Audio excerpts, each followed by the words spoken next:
El coche de la Guardia Civil estaba aparcado junto al bordillo como si fuera su sitio natural. Elena estaba en el escalón de la entrada con la misma bata azul descolorida que siempre llevaba los domingos por la mañana, solo que ahora sus manos temblaban tanto que las mangas ondeaban.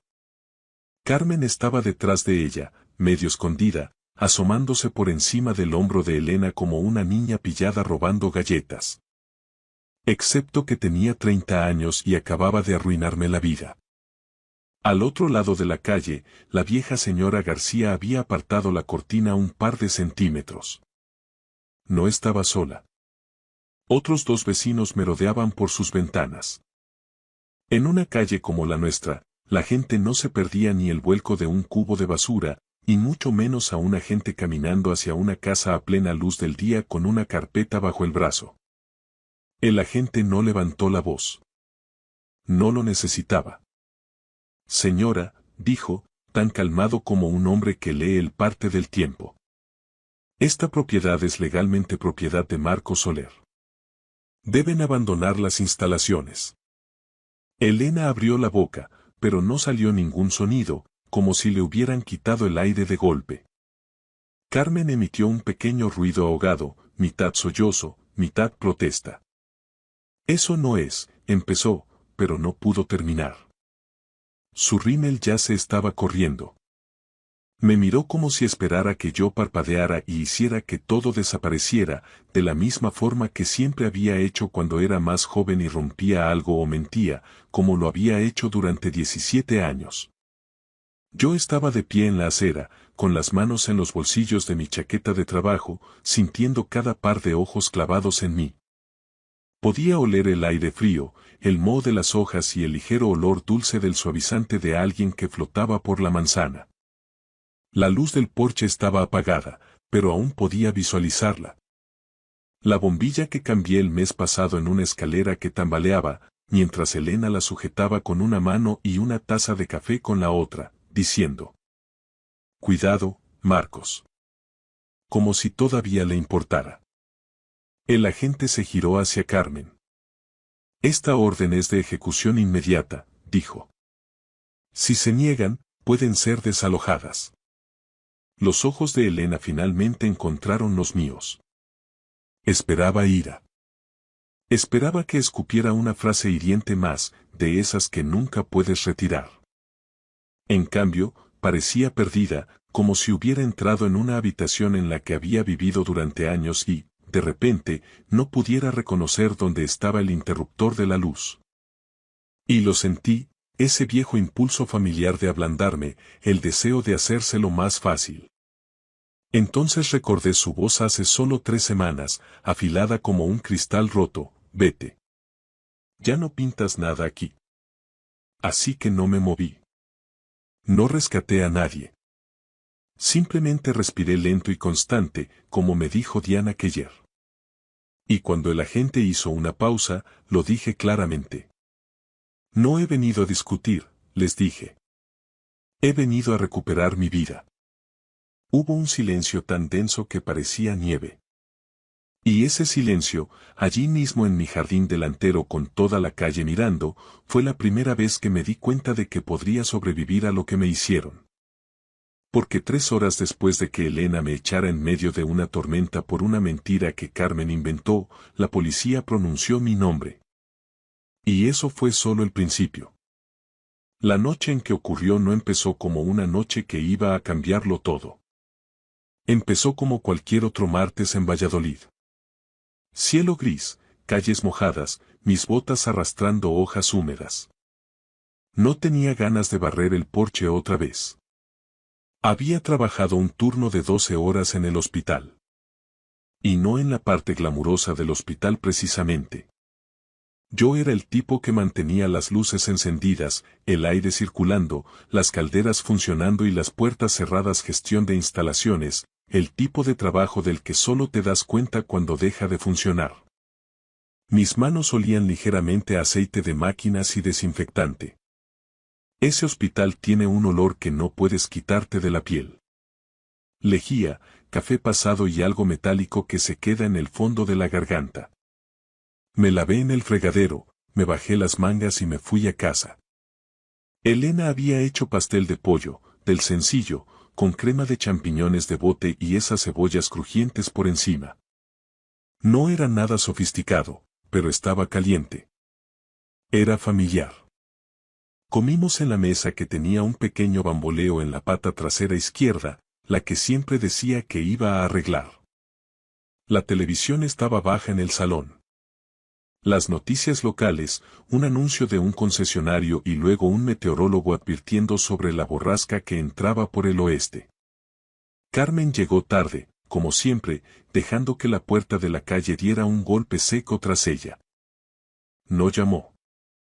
Nunca llamaba. Había vivido con nosotros de forma intermitente desde los 20 años, apareciendo cuando necesitaba recuperarse y marchándose cuando conocía a alguien nuevo o se cansaba de las normas. Llevaba mallas y una sudadera con el logo de una universidad a la que nunca asistió. Tenía el pelo recogido en un moño desordenado. Olía a vapor de frutas y a perfume barato de vainilla. Hola, dijo Elena, forzando alegría en su voz. Te hemos guardado algo. Carmen se dejó caer en la silla, con los ojos ya puestos en su móvil. Gracias, refunfuñó. Yo no dije mucho. Después de 17 años con Elena, había aprendido que había dos tipos de noches. Noches en las que hablabas y noches en las que agachabas la cabeza. Carmen tenía un humor extraño, una tensión como una goma elástica demasiado estirada. Elena le preguntó cómo iba el trabajo. Carmen suspiró dramáticamente como una adolescente. Bien, dijo. Lo que sea. Esa es la palabra favorita de Carmen, lo que sea.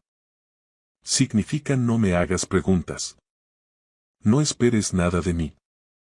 No me hagas sentir que te debo algo. Llevé mi plato al fregadero y empecé a enjuagarlo. La fuente del pastel estaba en la encimera, todavía humeando un poco. La lluvia había empezado a golpear la ventana sobre el fregadero, suave al principio, luego más constante. Elena limpió la mesa. Carmen seguía con el móvil. La tele seguía con lo suyo, hablando de una nueva pastelería que abrían cerca de la autovía. Y entonces, de la nada, el móvil de Carmen emitió un pequeño pitido. Se quedó helada. Su pulgar dejó de moverse. Vi cómo su cara cambiaba de una manera que hizo que se me erizara el vello de los brazos. Sus ojos se agrandaron y entreabrió los labios como si hubiera visto un fantasma. Luego miró a Elena. Mamá, dijo, y su voz se volvió fina, casi temblorosa. ¿Puedo hablar contigo? ¿Ahora mismo? Elena me miró, luego volvió a mirar a Carmen. Claro, ¿qué pasa? Carmen se levantó, apretando el móvil en su mano como si fuera una prueba delictiva. No fue a su habitación. No pidió privacidad. Caminó directamente hacia la cocina, donde yo estaba junto al fregadero con el agua corriendo. Elena la siguió y Carmen me señaló. Es él, dijo. Me quedé parpadeando. ¿Qué? Carmen le tendió el móvil a Elena, pero lo inclinó de forma que yo no pudiera verlo. Sabía que algo iba mal. Lo sabía. Carmen tragó saliva y luego respiró hondo, como si estuviera a punto de confesar algo heroico. Ha estado hurgando en mis cosas, dijo. En mis cuentas, en mi dinero. Se me revolvió el estómago de tal forma que sentí como si hubiera fallado un escalón al bajar las escaleras. ¿Qué estás diciendo? Los ojos de Carmen se fijaron en mí. Había algo en ellos. Un cálculo frío enterrado bajo un miedo fingido. Digo, continuó ella, que he revisado mi correo. Y hay inicios de sesión desde esta casa, desde aquí. Yo no he hecho eso, dije. Y he encontrado. He encontrado mensajes. La cara de Elena se puso pálida. ¿Mensajes? Carmen asintió rápido. Mensajes amenazantes. Como si me estuviera vigilando, como si fuera alguien inestable.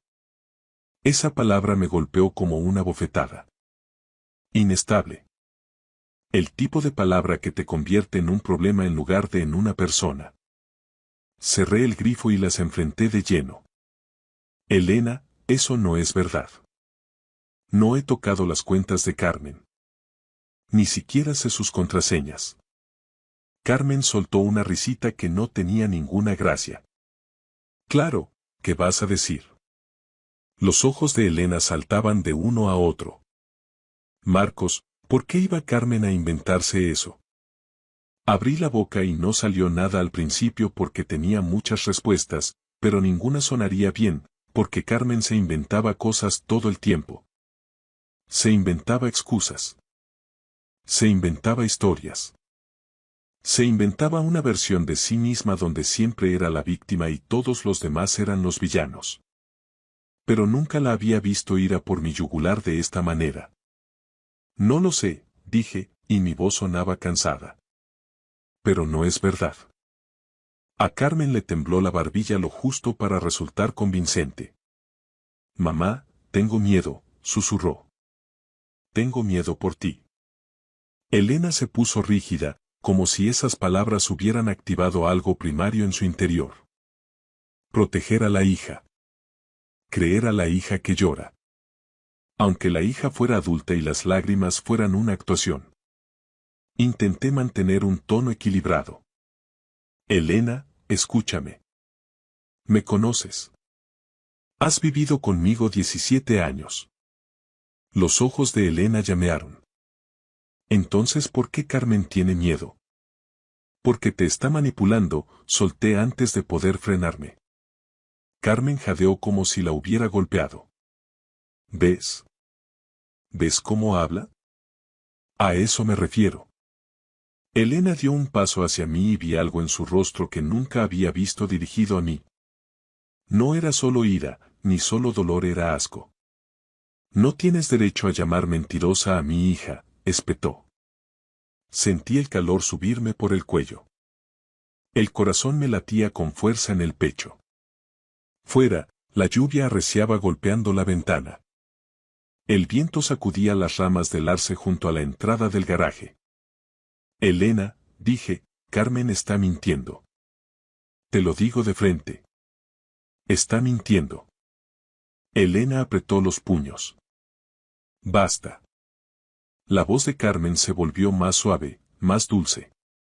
Mamá, no quiero montar un escándalo. Solo. Necesito sentirme segura. ¿Segura?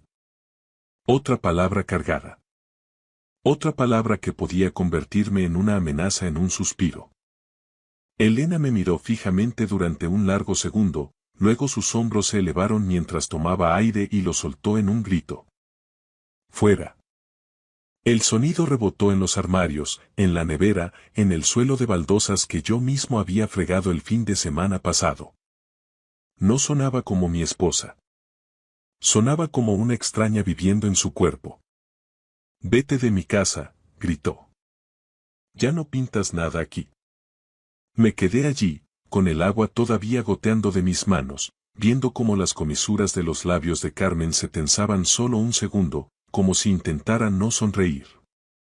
Mi primer instinto fue discutir, defenderme, enumerar cada factura que pagué, cada cosa rota que arreglé, cada noche que me quedé despierto con Elena cuando lloraba por dinero, cada vez que saqué a Carmen de algún lío sin hacer que Elena se sintiera culpable.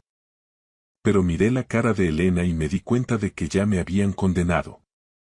Así que hice lo único que podía hacer con la dignidad que me quedaba. Cogí mi chaqueta de trabajo del gancho de la puerta trasera, esa que todavía olía a aceite y a aire de invierno, y me la puse. Agarré mi cartera y mi móvil de la encimera. Mis llaves estaban en el cuenco junto a la puerta, al lado de las de Elena. Elena estaba de pie con los brazos cruzados, respirando agitada, con los ojos muy abiertos, como si acabara de prender fuego a algo y no estuviera segura de si iba a quemar toda la casa. Carmen estaba detrás de ella, aferrando su móvil como si fuera un arma. Abrí la puerta. El viento frío me dio en la cara. La lluvia entraba de lado. La luz del porche estaba apagada. El jardín parecía oscuro y desconocido. Salí de todos modos. Y no miré atrás. La policía no apareció con luces y sirenas. Sin dramas, sin vecinos fisgoneando, solo una voz tranquila al otro lado del teléfono, profesional, como si llamara para recordarme que la garantía del coche había caducado.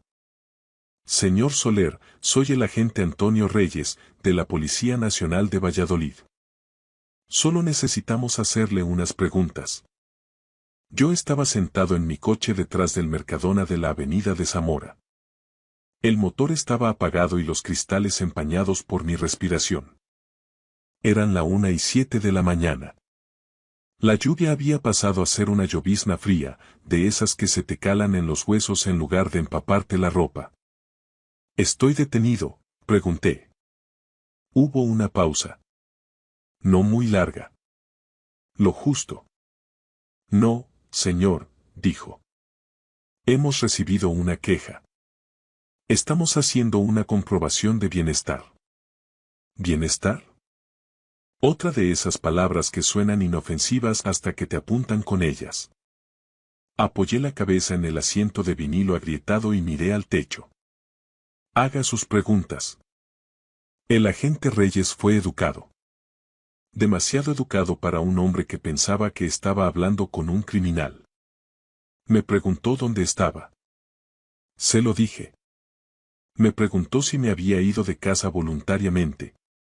Dije que sí. Me preguntó si había amenazado a mi hijastra de alguna manera. No, dije, nunca. Otra pausa.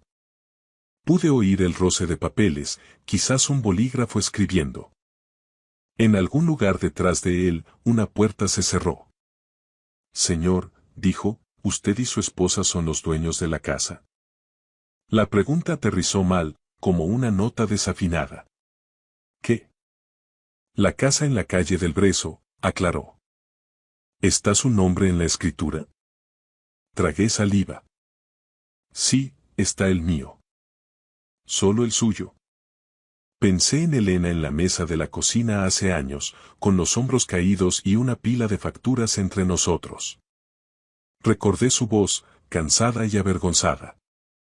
No quiero que mi nombre aparezca en nada más, Marcos. Ya arruiné las cosas una vez. No quiero fastidiar tu crédito también. Sí, dije lentamente. Solo el mío. Hubo otra pausa, más larga esta vez. Gracias, señor, dijo el agente Reyes. Eso es todo por ahora. Haremos constar que ha cooperado. ¿Y la queja?, pregunté. Es vaga, admitió. No hay pruebas de peligro inmediato. Si hay algo más, le haremos un seguimiento. La línea se cortó. Me quedé mirando el móvil mucho tiempo después de eso, con la pantalla brillando débilmente en el coche a oscuras. Vaga. Eso era todo. Una mentira, una historia inestable. Suficiente para echarme de mi propia casa, pero no para sostenerse ante la más mínima presión. Solté una carcajada corta y seca que me sorprendió. Luego el frío volvió a colarse. Conduje hasta la casa de mi hermano Raúl, en el barrio de Parquesol. El Seat Toledo zumbaba bajo mientras los limpiaparabrisas chirriaban como siempre hacían cuando llovía. La luz del porche de Raúl estaba encendida cuando llegué, como si me estuviera esperando. No preguntó por qué estaba allí. Simplemente abrió la puerta, se hizo a un lado y dijo: Quítate las botas. El café está hecho. Así es Raúl. 60 años, electricista sindicalista jubilado. Manos como raíces de árbol y una cara que ha visto lo suficiente como para saber cuándo no preguntar. Dormí en su sofá con mi chaqueta doblada bajo la cabeza. El cojín olía a serrín y a colonia vieja. Me desperté antes del amanecer con el corazón acelerado y las palabras "ya no pintas nada aquí" todavía resonando en mi cabeza. Raúl deslizó una taza por la mesa cuando entré en la cocina. Café de gasolinera, fuerte y amargo. Lo rodeé con las manos y me quedé mirando el vapor. ¿De verdad te ha echado?, preguntó. Asentí. Por culpa de Carmen, supongo, adivinó. Volví a asentir. Raúl suspiró por la nariz. Esa chica es un problema. No discutí. No la defendí. Ya había pasado esa etapa. Después de que Raúl se fuera a hacer recados, saqué el móvil y empecé a investigar. 17 años de correos electrónicos, extractos de la hipoteca, papeleo de refinanciación, registros de la propiedad que nunca había tenido motivo para mirar antes. Allí estaba. Un PDF de 2012. Escritura de compraventa. Mi nombre, solo mi nombre. Se me apretó el pecho. Lo comprobé una y otra vez. Ni rastro de Elena, ni propiedad conjunta, solo yo. Mis manos empezaron a temblar, no de miedo, sino por algo más. Una comprensión lenta y progresiva de que el suelo bajo todo este lío no era tan sólido como Elena y Carmen creían. Pensé en la cara de Carmen cuando me acusó. En la forma en que dijo inestable, como si lo hubiera ensayado. En lo rápido que Elena se había vuelto contra mí, como si 17 años pudieran borrarse con una palabra. Cerré los ojos. No me sentía victorioso. Me sentía cansado, triste y enfadado de una forma silenciosa y peligrosa. Pero por primera vez desde que Elena me gritó que me fuera, también sentí algo más. Una ventaja. Cogí el teléfono y busqué una abogada local. Nada llamativo, sin vallas publicitarias, solo un nombre que seguía apareciendo en las reseñas. Diana Keller. Me quedé mirando su número un largo rato antes de marcar. El despacho de Diana Keller estaba encima de una peluquería en una calle tranquila del centro. El tipo de sitio por el que pasarías 100 veces sin darte cuenta. Sin carteles luminosos, solo su nombre en letras negras sencillas sobre el cristal esmerilado y una escalera estrecha que olía ligeramente a papel viejo y limpiador de limón. Tenía unos 40 y largos, quizás 50, el pelo recogido y unas gafas de lectura colgadas de una cadena al cuello. Su apretón de manos fue firme pero no impostado. No perdió el tiempo con simpatías, y eso lo agradecí. Empiece por el principio, dijo, haciendo clic con un bolígrafo. Y no se salte las partes aburridas. Las partes aburridas suelen ser donde vive la verdad. Así que se lo conté todo. El pastel de pollo, la lluvia, la voz de Carmen volviéndose suave y asustada como si se hubiera accionado un interruptor. El grito de Elena, la llamada de la policía. Le hablé de la refinanciación, de la quiebra personal de Elena hace años, de la escritura con solo mi nombre. Diana escuchó sin interrumpir, asintiendo de vez en cuando, con su bolígrafo anotando cosas. Cuando terminé, se reclinó y exhaló lentamente. Bien, dijo. Lo primero es lo primero. Hizo bien en irse. Fruncí el ceño. He perdido mi casa. Ella negó con la cabeza. No, ha perdido el acceso a ella. Gran diferencia. Deslizó la copia de la escritura por la mesa hacia mí. Esta casa es legalmente suya. Propiedad única. Eso le da opciones, pero si entra de golpe y enfadado, arruinará la mitad de ellas. Me quedé mirando el papel.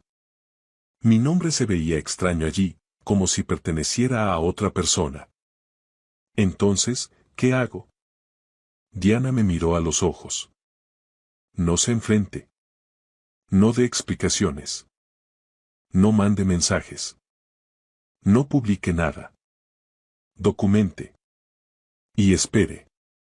Esperar nunca había sido mi fuerte. Me había pasado la vida arreglando cosas cuando se rompían. Tuberías que goteaban, puertas atascadas, matrimonios averiados. Pero esto no era algo que pudiera arreglar con una llave inglesa y una noche larga. Durante la semana siguiente, aprendí un nuevo tipo de paciencia. Me quedé en casa de Raúl, durmiendo en el sofá, duchándome a horas intempestivas para no molestar. Cada mañana, pasaba por delante de mi propia casa en la calle del Brezo de camino al trabajo. No me detenía. No bajaba la velocidad, pero miraba. El coche de Elena seguía allí. El de Carmen también. Luces encendidas hasta tarde. Música a veces, con los bajos retumbando a través de las paredes. Yo mismo la había insonorizado hace años. Una vez vi a Carmen en el porche riendo por el móvil, con el humo del tabaco arremolinándose en su cabeza como si no tuviera ninguna preocupación en el mundo. En el trabajo, cometí un error con el programa de mantenimiento y mi supervisor me echó una bronca. Me olvidé la comida en la nevera de la sala de descanso y no me di cuenta hasta el final del turno.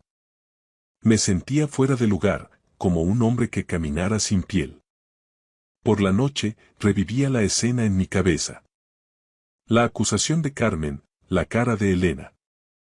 Seguía pensando que me había saltado algo, alguna señal de advertencia temprana que ignoré. Entonces Diana me llamó. Marcos, dijo, hice una comprobación de su informe de crédito con su permiso. Hay algo que tiene que ver. Nos reunimos de nuevo esa tarde. Giró su monitor hacia mí y se desplazó por la pantalla. Carmen había estado ocupada. Tarjetas de crédito de tiendas, una cuenta de móvil, un pequeño préstamo personal, todo vinculado a mi dirección. Algunos vencidos, otros al límite. Yo no abrí esto, dije con la mandíbula tensa. Lo sé, respondió Diana. Pero aquí está el quid de la cuestión. Esto no solo explica su mentira, explica su momento oportuno. Se me hundió el estómago. Explícame. Si usted se quedaba allí, dijo ella, o si empezaba a hacer preguntas, ella se arriesgaba a que la descubrieran. Así que lo redefinió a usted como la amenaza. Pensé en la forma en que Carmen me había mirado en la cocina. El miedo que parecía ensayado. No es que quisiera que me fuera, dije en voz baja. Es que necesitaba que me fuera. Diana asintió. Exactamente. El descubrimiento no me trajo alivio. Me trajo un tipo diferente de dolor, uno que se asienta profundamente, como la humedad en los huesos. Elena todavía no me había llamado. Ni una sola vez. Sin disculpas, sin preguntas, solo silencio. Luego, una noche tarde, mi móvil vibró. Elena. El mensaje era corto. Tenemos que hablar. Me quedé mirándolo hasta que la pantalla se oscureció. Luego puse el teléfono boca abajo y me fui a la cama. Al día siguiente, Diana me explicó los siguientes pasos.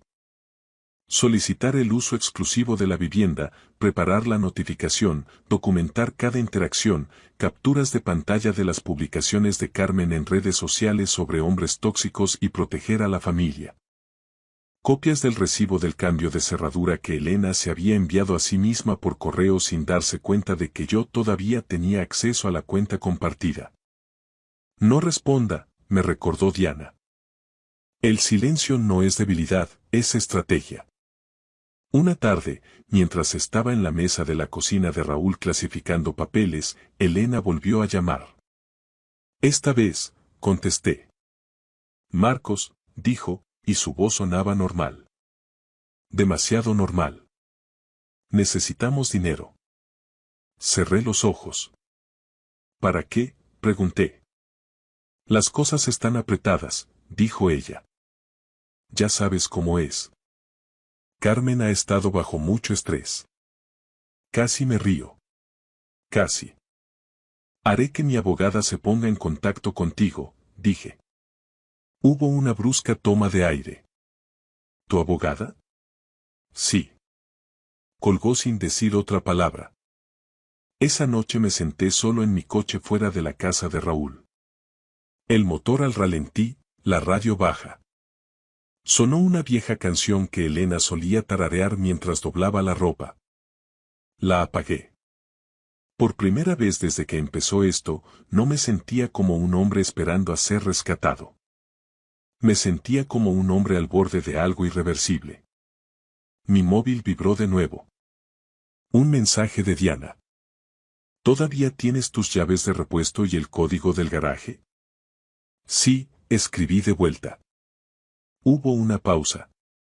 Bien, respondió ella. No los uses. Todavía no.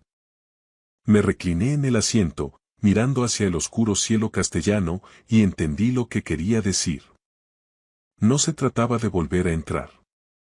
Se trataba de dejar que la verdad entrara por su propio pie. Elena no volvió a llamar durante un tiempo. Carmen tampoco. Ese silencio se sentía extraño al principio, como la calma tras una tormenta cuando esperas saber que se ha soltado. Luego me di cuenta de que estaba pasando algo más. Pensaban que habían ganado. Empecé a verlo en pequeñas cosas. Las publicaciones de Carmen en redes sociales aparecían en mi visión periférica, capturas de pantalla que Raúl me enviaba con un emoji de ceja levantada. Citas sobre cortar con gente tóxica. Un selfie en mi porche, con la cabeza inclinada justo para que la casa pareciera un trofeo detrás de ella. Una foto de ella sosteniendo una taza que reconocí al instante. Cerámica azul. Una grieta finísima cerca del asa. Compré esa taza en un viaje que hicimos a Granada en 2010. Elena dijo que le recordaba a mis manos. Sólidas, fiables. Ver a Carmen envolviendo sus dedos alrededor de ella hizo que se me apretara la mandíbula. En el trabajo, mantuve la cabeza gacha. Al hospital no le importaba que mi matrimonio hubiera saltado por los aires. Los sistemas de aire todavía necesitaban filtros. Las puertas todavía se atascaban. Se me pasó una válvula en una revisión rutinaria una tarde y me di cuenta justo antes de que se convirtiera en un problema mayor. Mi supervisor me miró y dijo: ¿Estás bien, Marcos? Sí, dije. Solo cansado. Era verdad. Estaba cansado hasta la médula, de ese cansancio que el sueño no quita. Una noche, Raúl deslizó un plato de filetes con patatas por la mesa y dijo: «Estás rechinando los dientes». No me había dado cuenta. Me obligué a relajar la mandíbula. No dejo de pensar que si hubiera dicho algo diferente. Raúl negó con la cabeza. Podrías haberle leído la Biblia y ella seguiría creyendo a su hija. No se equivocaba. El recibo del cambio de cerradura llegó a nuestra antigua cuenta de correo compartida una noche tarde.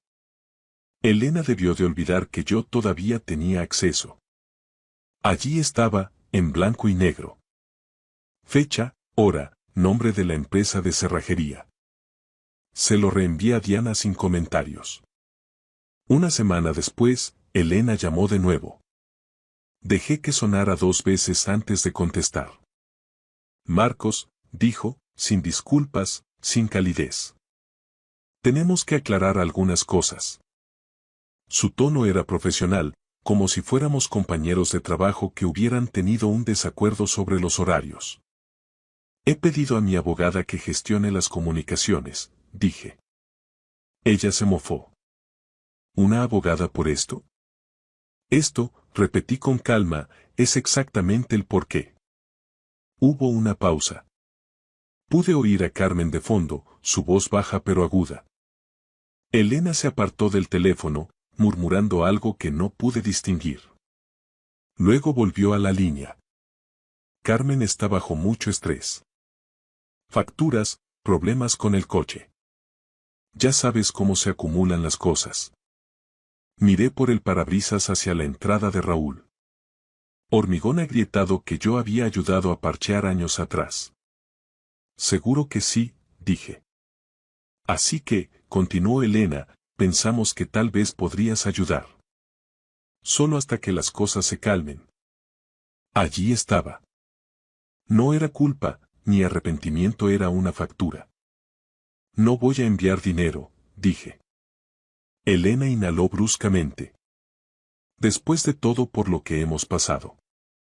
Sí, dije, después de todo. Colgó. Esa noche, Diana me envió por correo un borrador de la notificación. Lenguaje formal, seco, preciso.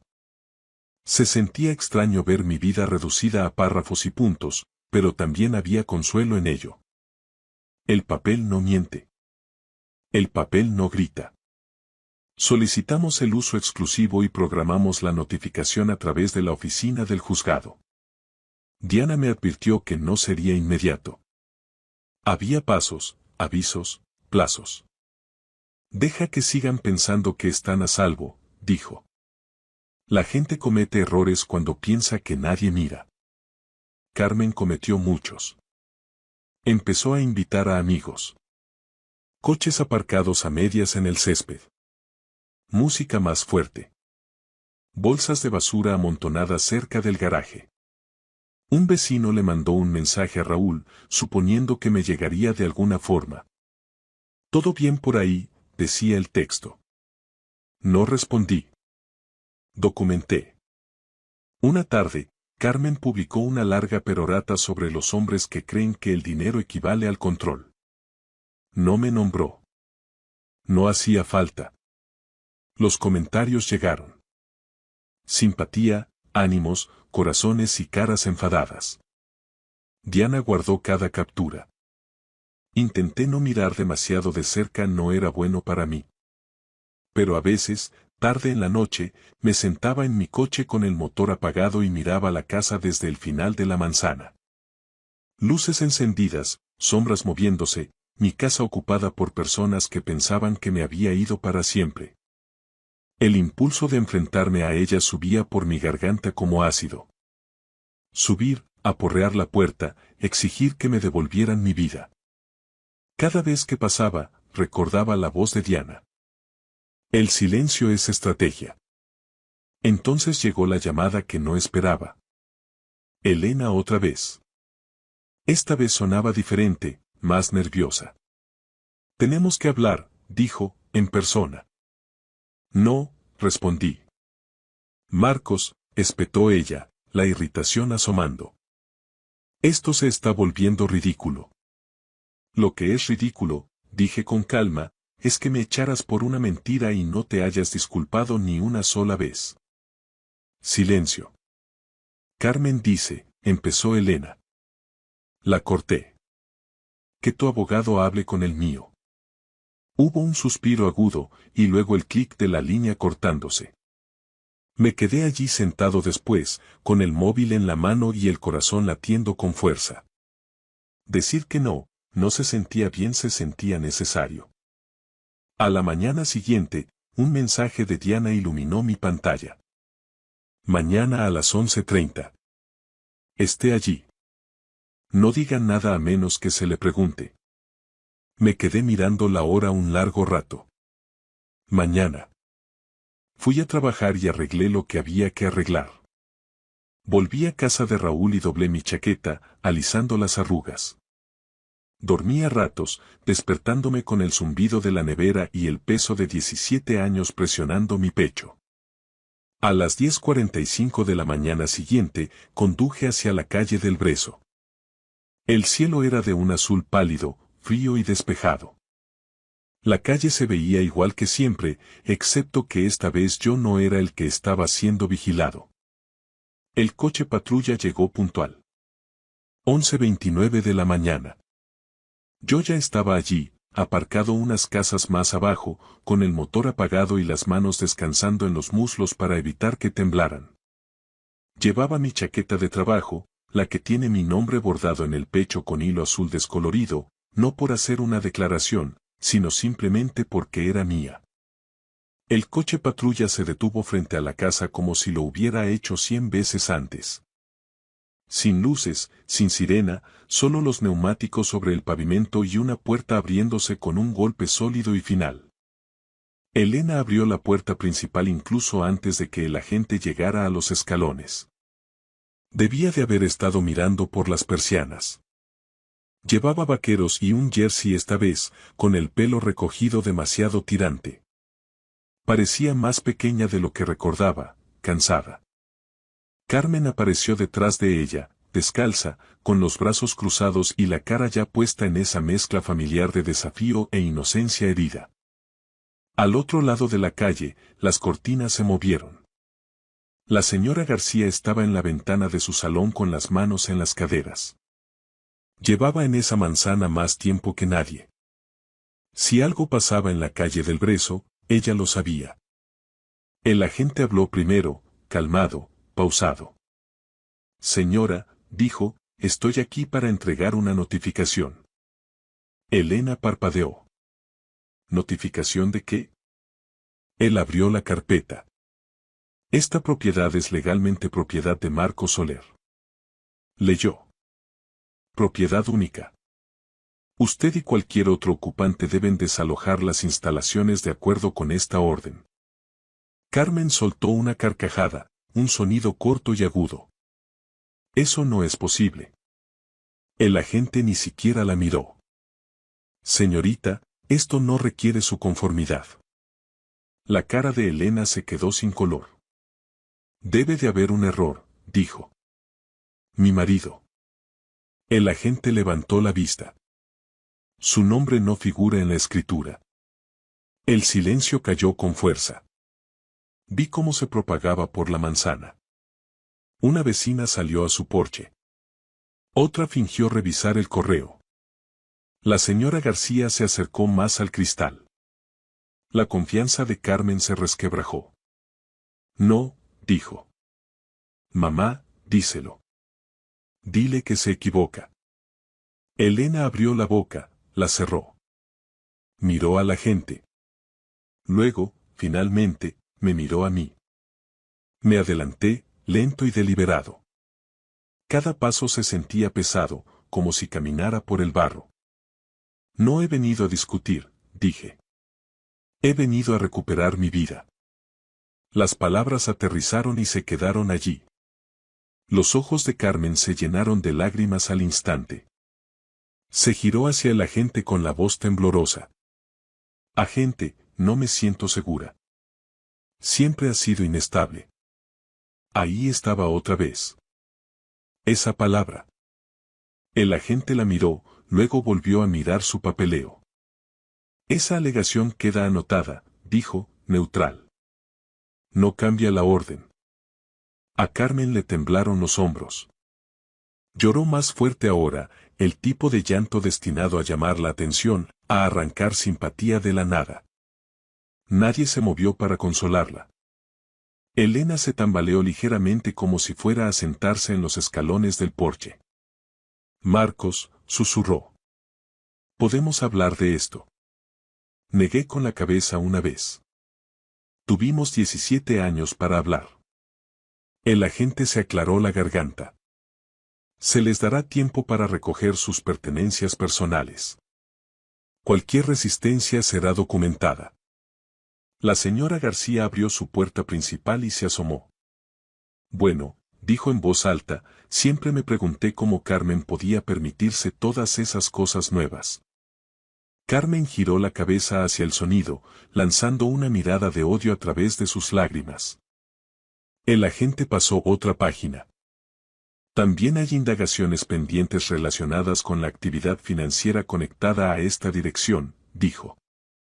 Es posible que se contacte con ustedes por ello por separado. Carmen se quedó muy quieta. Elena miró entre nosotros, la comprensión llegándole demasiado tarde. Se llevó una mano a la boca. Yo no me sentía triunfante. Me sentía vacío, limpio, como una herida que finalmente ha dejado de sangrar. Mientras el agente retrocedía hacia su coche, miré la casa una última vez. El porche, la puerta, las ventanas. No fue una victoria. Fue un cierre. No entré después de que se marcharan. Me quedé en la acera un minuto más, con las manos todavía en los bolsillos de la chaqueta, escuchando cómo el silencio volvía a instalarse en la calle del Brezo. Los vecinos se fueron retirando uno a uno. Las cortinas se cerraron. Un buzón se cerró de un golpe. La vida seguía como siempre lo hace, incluso después de que algo se rompa. Elena no dijo ni una palabra más. Simplemente me miró desde el porche mientras el agente se alejaba, con el rostro pálido e ilegible. Carmen ya había desaparecido dentro de la casa, dando un portazo tan fuerte que hizo vibrar el cristal. Me di la vuelta y caminé hacia mi coche. Esa fue la última vez que estuve frente a esa casa como un hombre casado. Las semanas que siguieron fueron extrañamente tranquilas. Demasiado tranquilas al principio. Seguía esperando otra explosión, llamadas enfadadas, amenazas, acusaciones, pero nunca llegaron. Diana se encargó del papeleo. Todo avanzó de la forma en que ella dijo que lo haría. Lentamente, legalmente, sin dramas. Me quedé con Raúl un poco más, luego encontré un pequeño apartamento de un dormitorio más cerca del hospital. Nada del otro mundo. Moqueta beige, vistas al parking, pero la calefacción funcionaba, las cerraduras eran sólidas y, por la noche, nadie gritaba mi nombre como si fuera una acusación. Compré un sillón reclinable usado a un tipo de por allí cerca y una cafetera barata en el Carrefour. La primera mañana, sentado allí bebiendo mi café, escuchando el zumbido bajo del tráfico fuera, me di cuenta de algo sorprendente. Podía respirar de nuevo. 3 meses después de que viniera el agente judicial, Elena envió un mensaje. Carmen se ha mudado con su nuevo novio. El piso es minúsculo. Las cosas están difíciles ahora mismo. ¿Podríamos vernos y hablar? Lo leí una vez, luego otra. 17 años de recuerdos pasaron por mi mente. Fiestas, discusiones, mañanas tranquilas, promesas hechas y rotas. Sentí el viejo impulso, ese instinto de arreglar, de ablandarme, de asumir la responsabilidad de algo que ya no era mío. Borré el mensaje. Sin respuesta, sin explicaciones, solo silencio. No por crueldad, sino por respeto a mí mismo. No cuento esta historia porque ganara. La cuento porque sobreviví. Porque aprendí que la lealtad no significa borrarse a uno mismo. Y el amor no significa aceptar una mentira solo para mantener la paz. No me vengué gritando. No humillé a nadie con mis manos. Dejé que la verdad hiciera el trabajo. Di un paso atrás, me mantuve en silencio y dejé que los papeles hablaran más alto de lo que la ira podría hacerlo jamás. Y si estás escuchando esto y te resulta incómodamente familiar, si alguna vez te han culpado, descartado o hecho sentir invisible después de dar a alguien tus mejores años, debes saber esto. Marcharte no es perder. A veces, es lo más fuerte que puedes hacer. Si esta historia significó algo para ti, tómate un momento para reflexionar sobre ella. Compártela con alguien que necesite escucharla. Gracias por escuchar mi historia hasta el final. Si resonó contigo, dale like, escribe en los comentarios qué fue lo que más te tocó y no olvides decir de dónde eres. Suscríbete al canal, vienen muchas más historias. Me llamo Natalia Torres y tengo 27 años. Hace 3 días, mi familia me llamó para decirme que no fuera a la cena de Nochevieja. Solo conseguirás que todo el mundo se sienta incómodo, me dijo mi madre con una voz gélida definitiva, como si estuviera rechazando una propuesta comercial de un proveedor de poca monta. Así que pasé el 31 de diciembre sola en mi pequeño estudio de Malasaña, en Madrid, viendo a los desconocidos celebrar en la calle a través de mi ventana, mientras mi familia brindaba con champán en su palacete de La Moraleja sin mí. A las 12:01 exactamente, mi teléfono sonó. Era mi hermano, Raúl. Su voz temblaba. Natalia, ¿qué has hecho? Papá acaba de ver las noticias y le falta el aire. Mamá está gritando como una loca. ¿Qué demonios has hecho?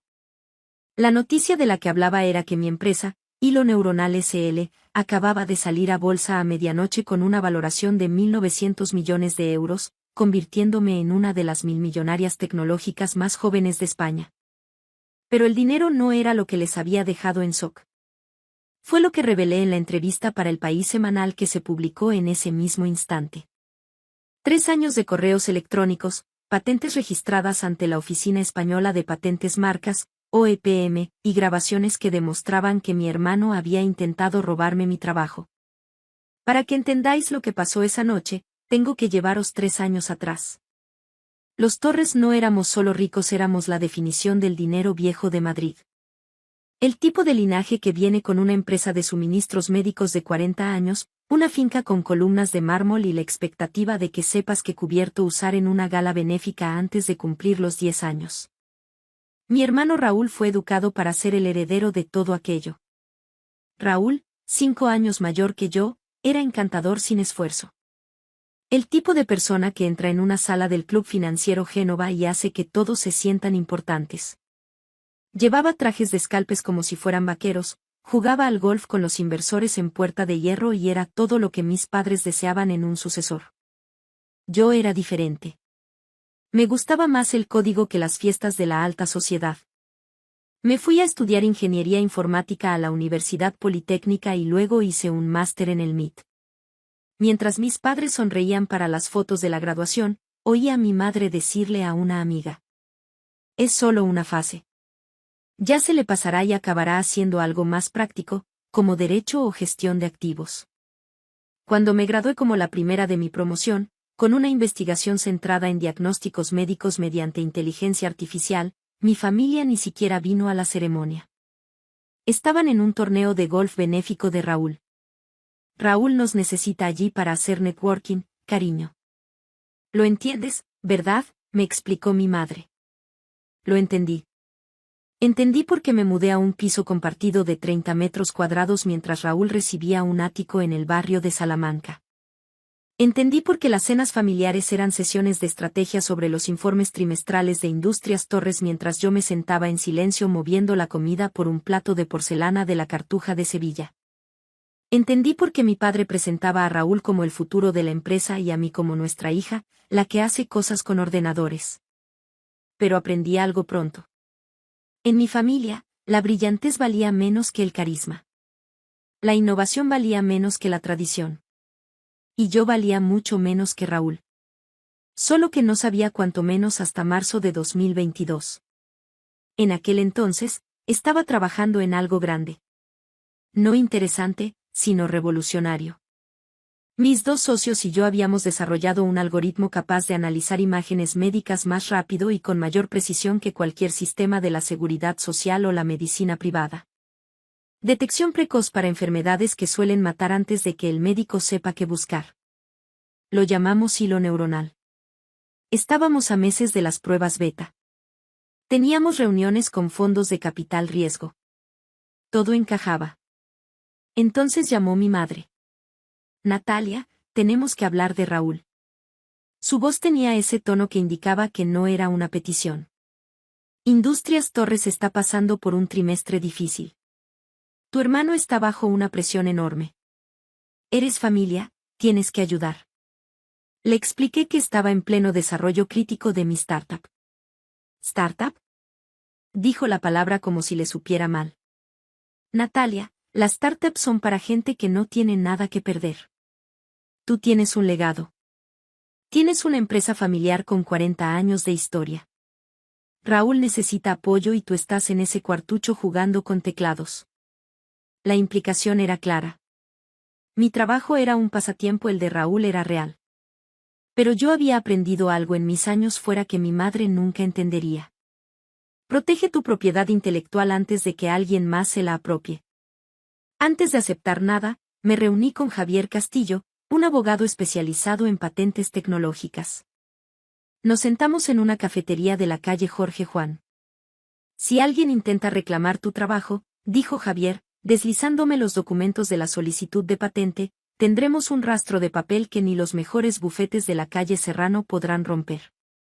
Registré la patente el 15 de marzo de 2022. Cada línea de código, cada iteración del algoritmo, con su sello de tiempo y legalmente a mi nombre. No planeaba usarlo contra ellos, solo quería un seguro.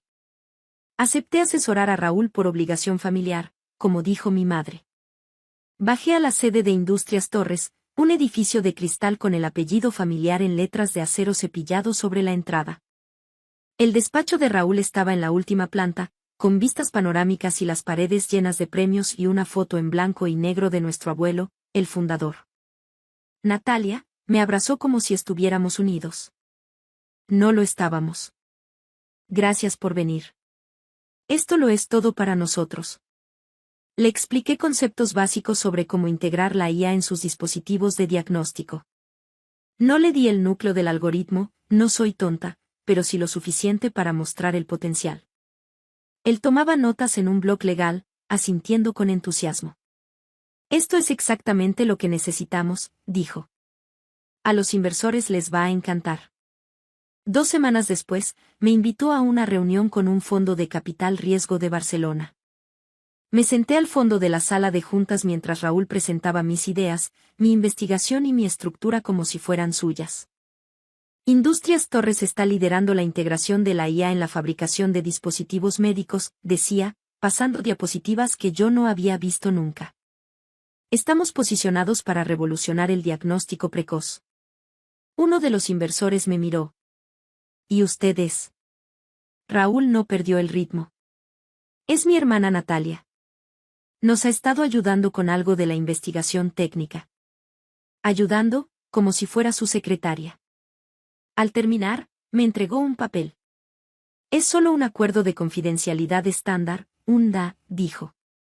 Para proteger el negocio familiar. ¿Lo entiendes?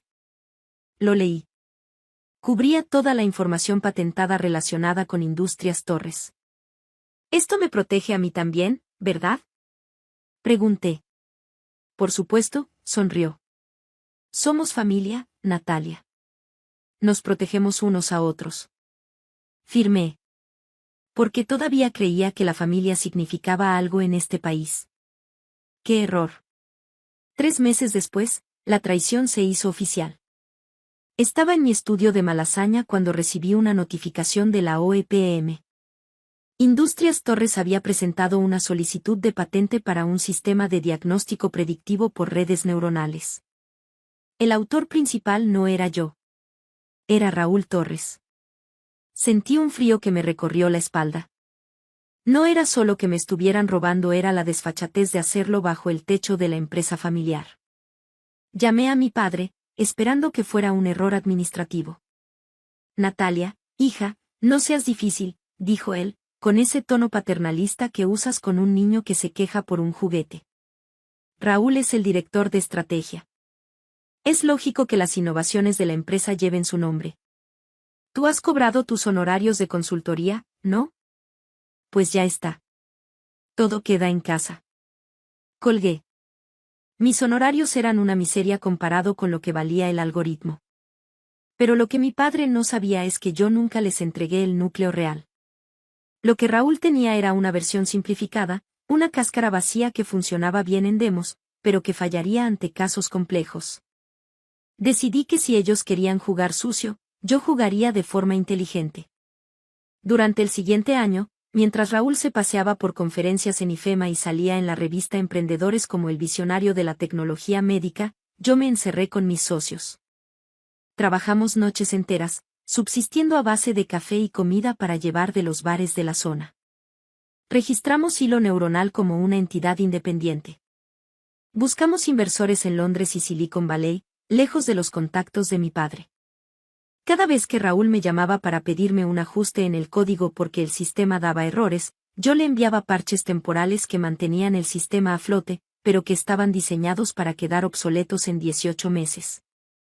La tensión familiar explotó en la cena de Navidad del año pasado.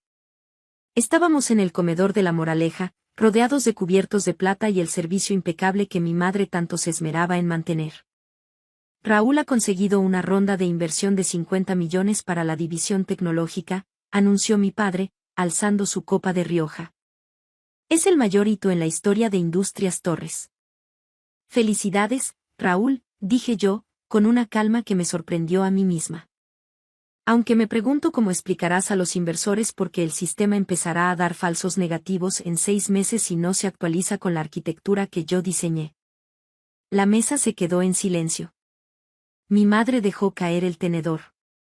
Natalia, por favor, no estropees la noche con tus celos, susurró, avergonzada. No son celos, mamá. Es propiedad intelectual. Raúl me robó. Y tú lo permitiste. Raúl se puso rojo, pero no de vergüenza, sino de rabia. Tú firmaste un DA, hermanita. Todo lo que hiciste mientras trabajabas para nosotros pertenece a la empresa. Si intentas algo, nuestros abogados te hundirán antes de que puedas decir código fuente. Esa fue la última vez que hablé con ellos en persona. Pasé todo este último año preparando el contragolpe. Sabía que Industrias Torres planeaba una salida a bolsa o una venta masiva. Raúl necesitaba mi algoritmo completo para que la valoración fuera real. Intentó presionarme, luego me ofreció dinero, y finalmente pasó a las amenazas legales. Pero yo tenía algo que ellos no esperaban. Una auditoría forense de cada correo electrónico, cada grabación de las reuniones donde Raúl admitía no entender cómo funcionaba su invento, y la prueba irrefutable de que mi patente original era anterior a cualquier documento de la empresa. El plan se ejecutó la noche de fin de año. Mientras ellos se preparaban para la gran fiesta de gala, yo firmaba los documentos finales para que Hilo Neuronal saliera a bolsa en el Nasdaq de Nueva York a través de una SPAC, aprovechando la diferencia horaria. A las 11:45, envié un correo masivo a todos los miembros de la Junta Directiva de Industrias Torres, a sus inversores y al bufete de abogados que me había amenazado. El asunto era infracción de patente y fraude al inversor. Adjunté las pruebas.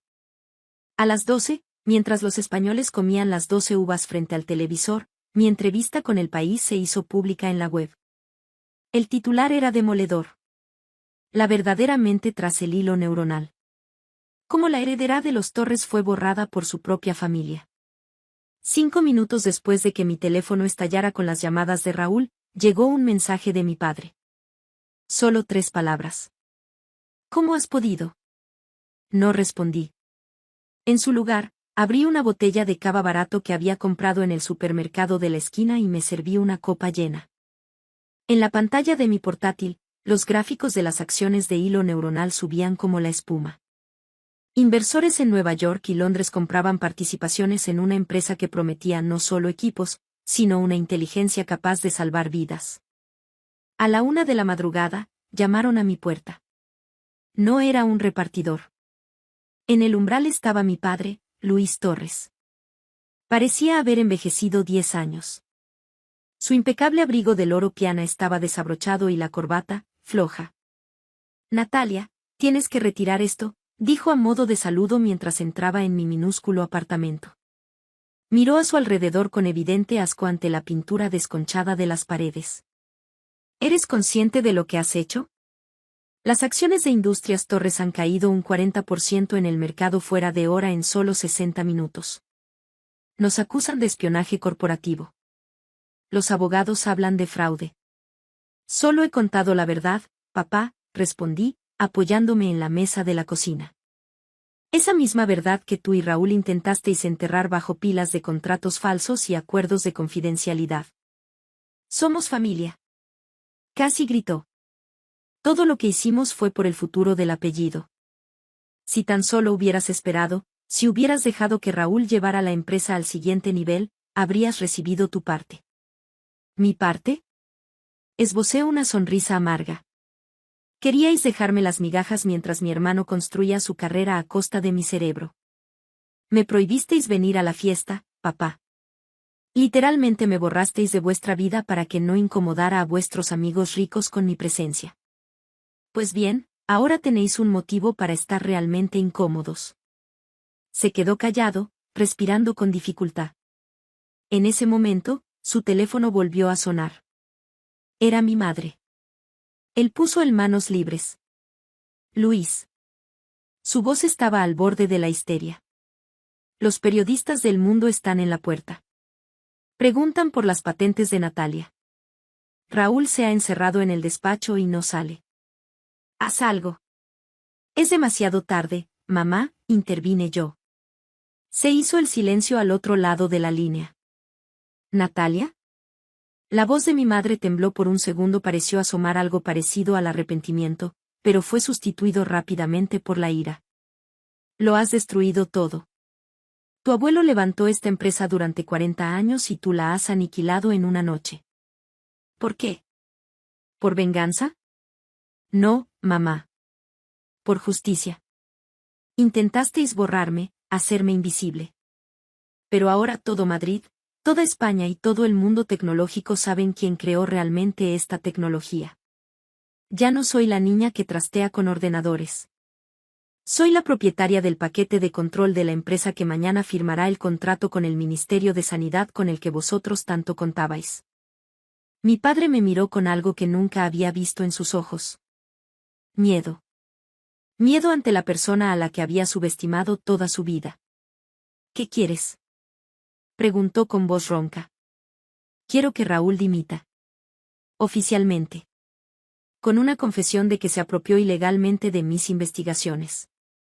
Y quiero que Industrias Torres indemnice a todos los empleados cuyas ideas habéis robado durante años. Eso destruirá su reputación para siempre, susurró mi padre. Él mismo la destruyó cuando decidió que mi trabajo no valía nada. Mi padre se fue sin despedirse.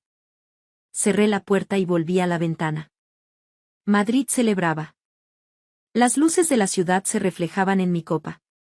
Durante las siguientes semanas, mi vida se convirtió en un torbellino. Hilo neuronal fue una sensación. Me mudé de Malasaña a una oficina moderna en los rascacielos de las Cuatro Torres, pero por dentro seguía siendo la misma chica que creía en su código. Mi hermano Raúl se vio obligado a dejar la empresa. Se inició una investigación contra él y mi padre. La familia Torres, tal como la conocía, dejó de existir. No nos hablamos. A veces los veo en la crónica social. Sombras pálidas de su antigua gloria, intentando mantener las apariencias en los clubes de Marbella. Pero no me arrepiento. No perdí a mi familia, los perdí en el momento en que eligieron la reputación por encima de los lazos. Cuando decidieron que mi voz no importaba. Pasé 27 años intentando encajar en un molde que no era para mí. Intentando ser más callada, más pequeña, más discreta, para que los demás estuvieran cómodos. Se acabó. No le debes a nadie, ni siquiera a tu familia, el derecho a borrarte. Si tienes una idea en la que crees, defiéndela. Registra cada paso. Guarda los correos. Inscribe las patentes. Crea un rastro de papel que hable por ti. Si te dicen que eres demasiado o que no eres suficiente, busca a personas que vean tu verdadero valor. Existen, te lo prometo. Y si tienes que elegir entre mantener la paz y mantener tu integridad, elige la integridad cada puñetera vez. Porque tu voz importa. Tu trabajo importa. Y mereces existir con toda tu fuerza, con voz alta y sin pedir perdón. Esta es mi historia. ¿Cuál es la tuya? Gracias por escuchar mi historia hasta el final. Si resonó contigo, dale like. Escribe en los comentarios qué fue lo que más te tocó y no olvides decir de dónde eres. Suscríbete al canal, vienen muchas más historias.